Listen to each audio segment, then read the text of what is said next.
क्या आपने जोधपुर की रूठी रानी के बारे में पढ़ा है? तो उसकी दासी भारमली का नाम भी पढ़ा होगा।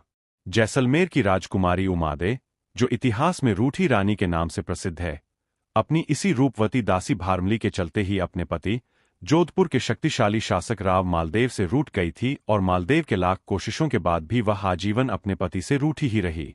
जोधपुर के राव मालदेव का विवाह जैसलमेर के रावल लूनकरण जी की राजकुमारी उमादे के साथ हुआ था। सुहाग रात्रि के समय उमादे को श्रृंगार करने में देर हो गई तो उसने अपनी दासी भारमली को कुछ देर के लिए मालदेव जी का जी बहलाने के लिए भेजा।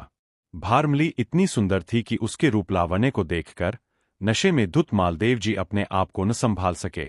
श्रृंगार करने के बाद जब उमादे आई और उसने मालदेव जी को भारमली के साथ देखा तो यह कहकर वापस चली गई कि ये पति मेरे लायक नहीं है, और वह जीवन भर रूठी ही रही। राव मालदेव ने जोधपुर आने के बाद अपने एक कवि आशानंद जी बारहट को रानी को मनाने भेजा, पर वे भी रानी को मनाने में असमर्थ रहे। इस पर कवि आशानंद जी बारहट ने जैसलमेर के रावत लूनकरण जी से कहा कि यदि अपनी पुत्री का भला चाहते हैं तो दासी भारमली को जोधपुर से वापस बुलवा लीजिए। रावत लूनकरण जी ने ऐसा ही किया और भारमली को जोधपुर से जैसलमेर बुलवा लिया, पर स्वयं लूनकरण जी भारमली के रूप और लावण्य पर मुग्ध हो गए, जिससे उनकी दोनों रानियां परेशान होकर भारमली को जैसलमेर से हटाने की सोचने लगीं। लूनकरण जी की पहली रानी सोढ़ी जी ने उमरकोट में अपने भाइयों से भारमली को ले जाने के लिए कहा, लेकिन उमरकोट के सोढ़ों ने लूनकरण जी से इस बात पर शत्रुता लेना उचित नहीं समझा। तब लूनकरण जी की दूसरी रानी, जो जोधपुर के मालानी परगने के कोटला के शासक बागजी राठौर की बहन थी, ने अपने भाई बागजी को बुलाया। बहन का दुख मिटाने हेतु बागजी शीघ्र आए और रानियों के कथनानुसार भारमली को ऊंट पर बैठाकर जैसलमेर से छिपकर ले आए। लूनकरण जी कोटला पर हमला नहीं कर सकते थे, क्योंकि पहली बात तो ससुराल पर हमला करने से उनकी प्रतिष्ठा घटती और दूसरी बात यह कि राव मालदेव जैसा शक्तिशाली शासक मालानी का संरक्षक था। आथा रावत लूनकरण जी ने जोधपुर के ही कवि आशानंद जी बारहट को कोटला भेजा कि वे बागजी को समझाकर भारमली को वापस ले आए।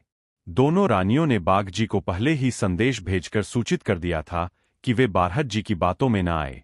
जब बारहट जी कोटला पहुंचे तो बागजी ने उनका बड़ा स्वागत सत्कार किया और उनकी इतनी खातिरदारी की कि वे अपने आने का उद्देश्य ही भूल गए। एक दिन बागजी शिकार पर गए। बारहट जी और भारमली भी साथ थे। भारमली और बागजी में असीम प्रेम हो गया था। वह किसी भी हालत में बागजी को छोड़कर जैसलमेर नहीं जाना चाहती थी। शिकार के बाद भारमली ने सूले सेंकर विश्राम स्थल पर बारहट जी को दी और उन्हें शराब आदि भी पिलाई। इससे प्रसन्न होकर और बागजी व भारमली के बीच प्रेम देखकर बारहट जी का भावुक कवि हृदय बोल उठा। जंग गिरवर तंग मोरिया, जंग सरवर तंग हंस, जंग बाघा तंग भारमली, जंग दारू तंग मंस। अर्थात जहां पहाड़ होते हैं वहां मोर होते हैं, जहां सरोवर होता है वहां हंस होते हैं। उसी प्रकार जहां बागजी है वही भारमली होगी, ठीक उसी तरह जैसे जहां दारू होती है वहां मांस भी होता है। बारहट जी की यह बात सुनकर बागजी ने तुरंत कह दिया, बारहट जी, आप बड़े हैं और बड़े आदमी दी हुई वस्तु को वापस नहीं लेते। अब भारमली को मुझसे मांगना। आशानंद जी बारहट पर वज्रपात सा हो गया, लेकिन बागजी ने बात संभालते हुए कहा कि आपसे एक प्रार्थना और है, आप भी मेरे यही रहिए। इस प्रकार बागजी ने कवि आशानंद जी बारहट को मनाकर भारमली को जैसलमेर ले जाने से रोक लिया। आशानंद जी भी कोटला में ही रहने लगे और उनकी तथा बागजी की इतनी घनिष्ठ मित्रता हो गई कि वे जीवन भर बागजी को भुला न सके।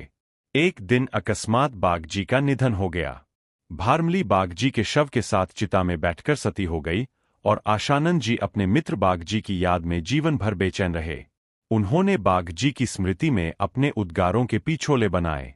बागजी और कवि आशानंद जी के बीच इतनी घनिष्ठ मित्रता थी कि आशानंद जी सोते जागते बागजी का नाम ही लेते थे।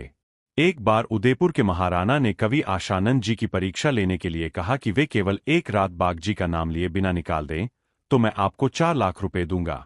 कवि पुत्र ने भरपूर कोशिश की कि कवि पिता अपने मित्र बागजी का नाम कम से कम एक रात तो न ले, पर कविमन कहा चुप रहने वाला था।